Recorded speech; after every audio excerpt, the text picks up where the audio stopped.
បាទជំរាបសួរបងប្អូនអរគ្នានេះគឺជាវីដេអូអំពីវិធីប្រើនុយហើយនិងវិធីអូសនុយសម្រាប់ការលេងត្រីឌៀបត្រីឆ្ដោនៅប្រឡងដែលមានសារ៉ាយនៅក្នុងទឹកនៅចុងវីដេអូនេះក៏មានការយកត្រី2ក្បាលផងដែរគឺត្រីឆ្ដោ1ជាង4គីឡូហើយនិងត្រីឌៀប1ជាង1គីឡូ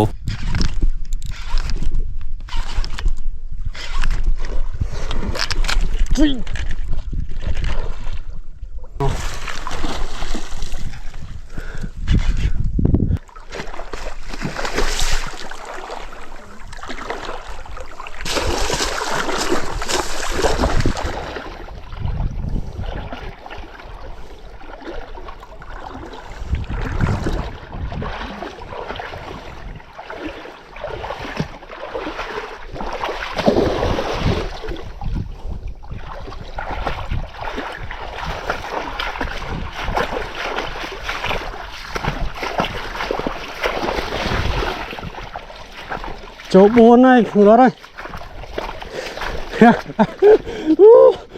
thông đó trực chi đây rồi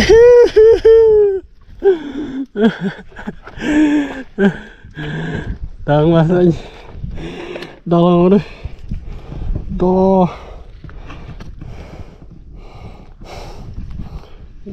នេះគឺជាប្រឡងមួយដែលមានសារ៉ាយនៅក្នុងទឹកហើយនៅចុងខ្សែនោះមានព្រៃឫស្សីបងប្អូនអញ្ចឹងត្រីវាអាចនៅក្នុងព្រៃឫស្សីឯណោះទេហើយនៅក្នុងសារ៉ាយនេះក៏អាចមានត្រីឌៀបឡើងមកចាប់ចំណីហើយសម្រាប់ត្រីឆ្ដោគឺវាអាចឡើងមកដែរនៅពេលព្រឹកព្រលឹមឬពេលល្ងាចឬក៏ពេលភ្លៀងហើយវាអាចមកទឹករយៈដែរមកក្នុងសារ៉ាយនឹងដើម្បីចាំចាប់ចំណីអញ្ចឹងនៅក្នុងប្រឡងដែលមានសារ៉ាយនៅក្នុងទឹកអញ្ចឹងត្រីឌៀបឆ្ដោរំកិលតាមនុយលឿនអត់បានទេបងប្អូនវាដេញខំនុយយើងអត់កើតទេវាស្ទុះអត់បានទេអញ្ចឹងវាបានត្រឹមតែវារំកិលមកចាំតាមប្រឡោះដែលសារ៉ាយស្ដើងឬក៏ទឹកស្លាស់មកប្រឡោះកវងនៅតាមសារ៉ាយហ្នឹងពេលដែលនុយយើងរត់កាត់គឺវាគប់ខំយកម្ដងវាខំបែបបញ្ញាពីក៏ពេលខ្លះវាសង្ងំនៅក្រោមសារ៉ាយឯណោះនៅរឿងជ្រៅអញ្ចឹងវិធីអូសនុយនៅទីតាំងដែលមានសារ៉ាយក្នុងទឹកបែបនេះគឺខ្ញុំអូសអត់ស្មារតីបងប្អូនខ្ញុំអូសនុយអត់ស្មារតីទេខ្ញុំរវៃនុយមកដល់កន្លែងទឹករៀងស្រឡះឬសារ៉ាយស្ដើងខ្ញុំរៀងព្រះអង្គមិនជាក់ស្ដែងបងប្អូនគឺខ្ញុំរវៃប៉ុន្តែជាក់ស្ដែងខ្ញុំមានកន្លែងព្រះអង្គនុយឲ្យត្រីខំអញ្ចឹងមុនគប់នុយខ្ញុំមើលឲ្យស្រេចថាចំណុចមួយណាខ្ញុំព្រះអង្គឲ្យត្រីស្រួលខំចំណុចខ្លះមិនត្រឹមតែព្រះអង្គគឺរៀងប្រលិចនុយបន្តិចទៀតក៏មានដែរបងប្អូនអញ្ចឹងការអូសនុយនៅប្រឡងស្រ័យគឺខ្ញុំអូសអត់ស្មារតីបងប្អូនយើងអូសមកយើងមានកន្លែងរៀងលឿននៅលើស្រ័យយើងអូសរៀងលឿនខ្ញុំអូសរៀងផ្ដេកដងបន្តិចឲ្យនុយសាច់ទឹកហើយកន្លែងដែលស្រ័យស្ដើងឬប្រឡោះកវងនោះខ្ញុំរៀងព្រះអង្គលបឿនឲ្យត្រីស្រួលចាប់ចំណីឲ្យត្រីស្រួលគប់ខំនុយយើងហើយប្រឡងស្រ័យមានស្រ័យបែបនេះគឺខ្ញុំច្រើនប្រើនុយខ្លីបងប្អូនដោយសារត្រីវាស្ដេញនុយយើងអត់កើតទេអញ្ចឹងវាសង្ងំនៅតាមប្រឡោះឬកវងតូចអញ្ចឹងខ្ញុំព្យាយាមប្រើនុយខ្លីហើយខ្ញុំអូសតម្លាក់បងប្អូនតាមប្រឡោះកំប៉ុងវងឲ្យត្រីស្រួលខំអញ្ចឹងប្រឡងស្រ័យបែបនេះនុយខ្លីបកែជាងបងប្អូនប្រើអន្ទង់ក៏បានគ្រាន់តែថាក្រោមណក់ផ្លែយើងគួរតែជ្រៀកយកម្ដងបងប្អូនមិនបាច់ទុកសាច់វែងទេនៅប្រឡងស្រ័យអញ្ចឹងដោយសារប្រឡងស្រ័យអញ្ចឹងត្រីហាមាត់អត់អស់ហើយបងប្អូនអត់បើយើងប្រើនុយវែងពេកត្រីខំអាចនឹងអត់ចូលទេក្នុងវីដេអូនេះខ្ញុំប្រើអង្កែបងប្អូនអង្កែប៉ុនមេជើងហើយខ្ញុំប្រើផ្លែដេងអង្កែ7ហ៊ុនហើយខ្ញុំដេធម្មតាទូទៅទេគាត់ខ្ញុំប្រើ style លើកជើងអង្កែមួយឡើងទៅលើដើម្បីកុំឲ្យត្រីផ្ដាច់ជើងអង្កែគឺការដេបែបនេះគឺដើម្បីឲ្យត្រីខំខិតលើបន្តិចដើម្បីស៊ីបានច្រើនហើយចូលលើមុខផ្លែម្ដងផ្លែ7ហ៊ុននេះអាចយកត្រីប៉ុនកដៃ14គីឡូបើសិនជាយើងដេអត់ដេអាច5 6គីឡូលើសការលើកជើងបែបនេះគឺដើម្បីសាច់ទឹកបងប្អូនឲ្យសាច់ទឹកមកហើយឲ្យត្រីលឺហើយឲ្យវាតាក់ទាញឲ្យត្រីខ្នាញ់ឲ្យវាតាមនុយយើងតាមតិចមកហើយយើងតម្លាក់នុយនៅតាមប្រឡោះស្រ័យដើម្បីត្រីស្រួលចាប់អញ្ចឹងប្រឡងស្រ័យបែបនេះបើសិនជាយើងអូសស្មារតីត្រីខំ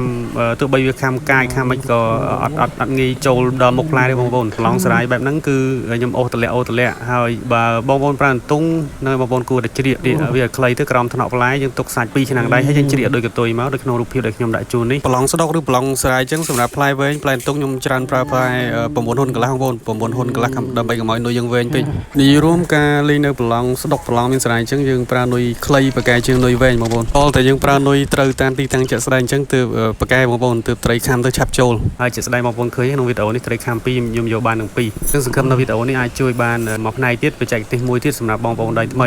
នៅមានបច្ចេកទេសល្អៗជាច្រើនទៀតបងប្អូនដែលយើងត្រូវប្រើនៅទីតាំងផ្សេងៗគ្នាទៅតាមប្រភេទត្រីផ្សេងៗគ្នាធ្លាប់ជួបបងប្អូនប្រឡងមានស្រ័យបែបនេះហើយធ្លាប់យកជោគជ័យដូចខ្ញុំយកអត់បងប្អូនឬក៏មានរួចខ្លះអីខ្លះអញ្ចឹងជាបន្តនេះសូមអញ្ជើញបងប្អូនពិនិត្យមើលការយកត្រីឆ្ដោជាង4គីឡូហើយនឹងត្រីឌីបជាង1គីឡូនេះឡើងវិញជាមួយនឹងការប្រើឈុត casting ឈុត casting នេះខ្ញុំប្រើខ្សែត្រី X9 300ម៉ែត្រ $17 លេខ033ហើយខ្ញុំប្រើផ្លែដេកង្កែប៉ុនមេជើងខ្ញុំប្រើផ្លែ 7 hun bong pon pla de con cái 7 hun ជាមួយនុយតឡនតននុយកូនកែប៉ុនមេជាងចំណែកវិធីដេកងកែបែបនេះបងប្អូនអាចមើលនៅក្នុងវីដេអូទី16បងប្អូនទី16ក៏បាន14ក៏បានហើយនឹងវីដេអូទី21ក៏បានផងដែរនៅក្នុង comment ខាងក្រោមខ្ញុំនឹងដាក់ link វីដេអូទាំង3ដើម្បីឲ្យបងប្អូនងាយស្រួលក្នុងការរកវីដេអូរបៀបដេនុយនេះ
ở đây ở về cái stung phải chạm bằng slow slow hay này vì tại hiện rơ mà cái đống là bầu rồi màu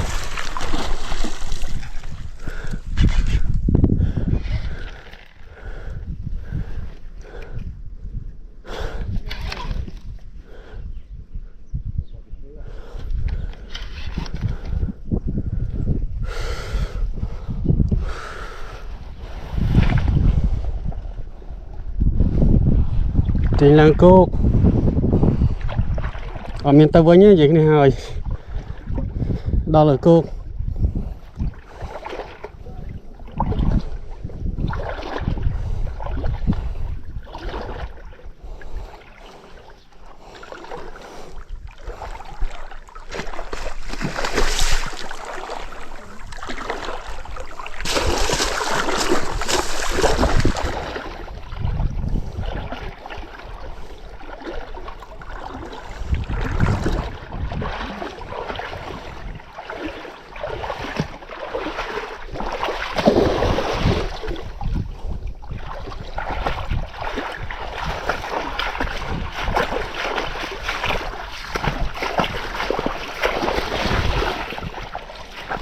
chỗ 4 này đó đây thông đó là bốt play là mò mà nó cốt bốt play bạn ô cô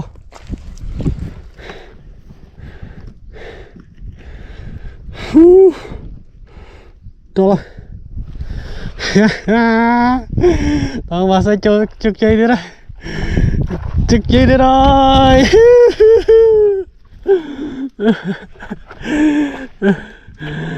tao mà sẽ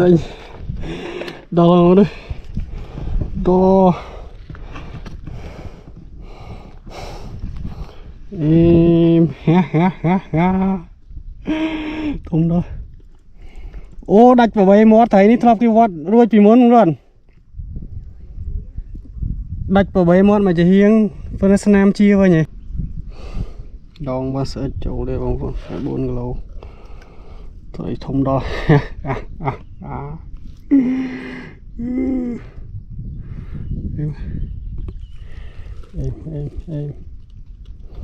em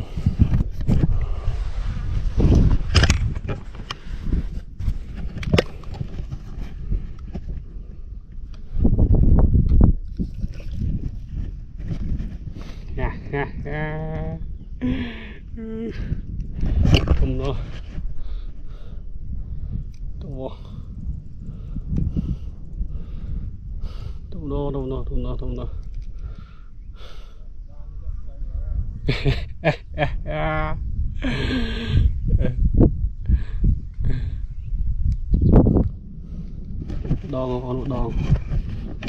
xịn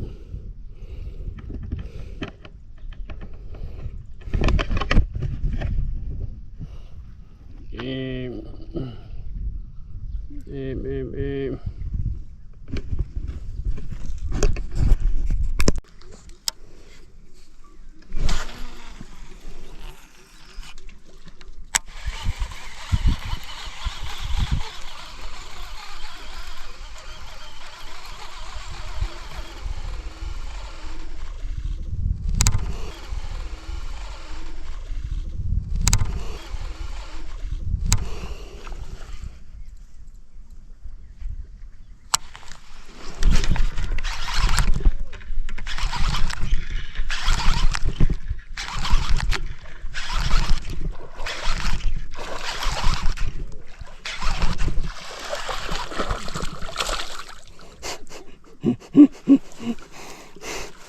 thôi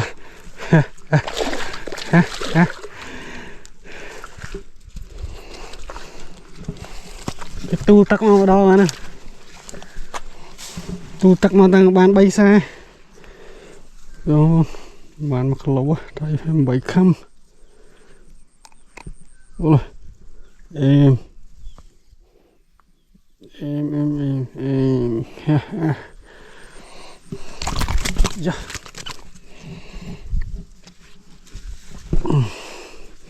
đang bớt xịn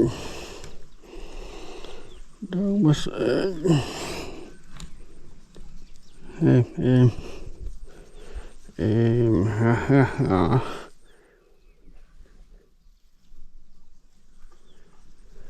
em